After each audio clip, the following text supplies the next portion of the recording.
La production de lait de 8 vaches était quotidiennement de 5 litres. Grâce à l'insémination artificielle, c'est une seule bête qui fournit chaque jour 20 à 30 litres du précieux liquide. La dose de semences bovines contribue efficacement à l'amélioration génétique des animaux qui en bénéficient. L'insémination permet de prévenir les maladies sexuellement transmissibles. Non seulement les animaux qui en découlent sont plus résistants à la chaleur, mais leur croissance est plus rapide avec une production laitière des plus enviables.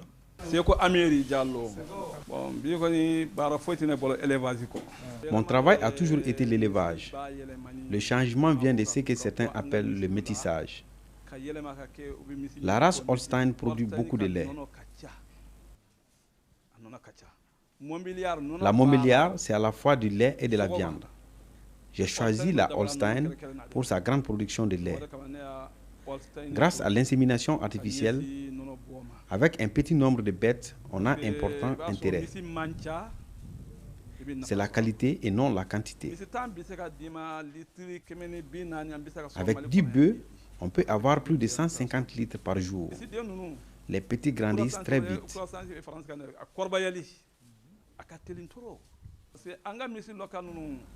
La race locale met 3 ans pour mettre bas, alors que nos nouvelles bêtes, c'est 2 petits en 3 ans. Tous les 13 mois, la vache met bas.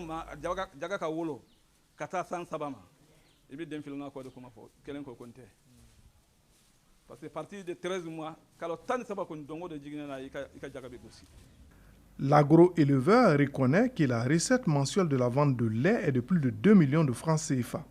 Le réinvestissement se fait toujours au bénéfice de l'exploitation. Parmi les avantages, il y a aussi le fait que l'éleveur sait à peu près quand la vache va mettre bas. Grâce à l'insémination artificielle, les animaux sont en parfaite santé et respirent un exceptionnel embonpoint. Je suis Touré Abdoulouahab, éleveur. L'animal résiste à la chaleur.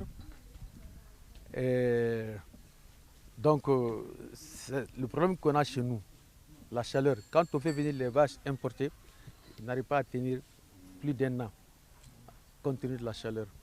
Mais les métis qui sont issus de ce croisement-là résistent mieux à la chaleur. Il y a non seulement la production de lait, mais il y a la production de viande également, parce que c'est des animaux à grand gabarit. Donc nous avons des taurions, des taureaux qui peuvent atteindre 700 kg, 800 kg. Moi, je traite une douzaine de vaches qui me donnent dans les 200 litres par jour. Et par mois, j'ai 2 40 000, 2 55 000. Mais je vends le lait à 2 millions. Si tu fais la différence, moi les autres charges, les salariés, les bergers, mon vétérinaire, il me reste un bénéfice net de 500 à 600 000 francs. J'ai investi ce que j'avais en faisant un forage, en l'équipant, des panneaux solaires, donc en produisant de l'eau.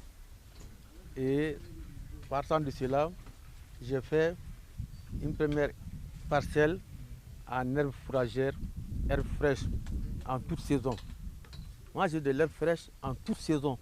Il fallait entretenir une bête pendant 7 ans pour que son poids atteigne 200 kg.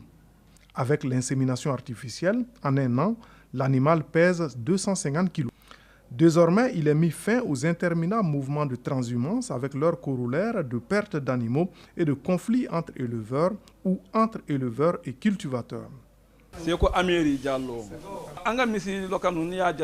Les races locales de bœufs, pour avoir 100 litres, c'est la croix et la bannière. Touré Abdoulouahab, éleveur, le rendement n'y était pas. On dépensait plus en alimentation, en élevage même, aliments, alimentation, médicaments. Et en contrepartie, on n'avait pas de bénéfice parce que les animaux n'étaient pas performants. Annuellement, l'importation de lait coûtait 35 milliards à l'État malien. Outre les économies réalisées, l'insémination artificielle a également comme avantage la disponibilité du liquide précieux en toute période, ce qui constitue une aubaine et pour les consommateurs et pour les agro-éleveurs.